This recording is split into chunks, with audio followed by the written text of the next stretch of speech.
التعليم دايماً أول مكان بيظهر فيه الضغط، لأنه مصروف إجباري ما ينفعش يتأجل ولا يتلغى.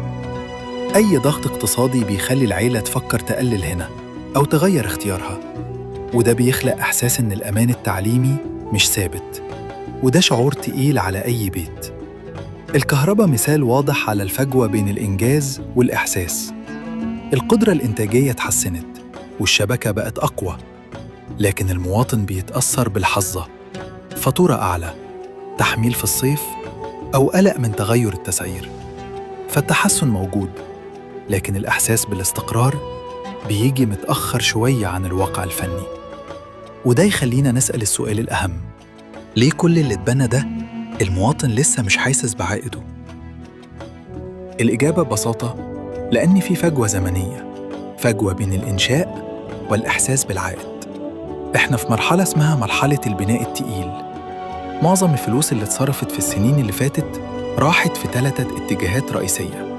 أولاً، البنية التحتية: طرق، كباري، موانئ، محطات كهرباء، شبكات مياه وصرف. دي مش مشاريع بتدخل فلوس للمواطن فوراً، دي أساس، زي اللي بيبني عمارة. أول حاجة يعملها أساسات، والأساسات بتكلف أكتر حاجة، لكن محدش يسكن فيها.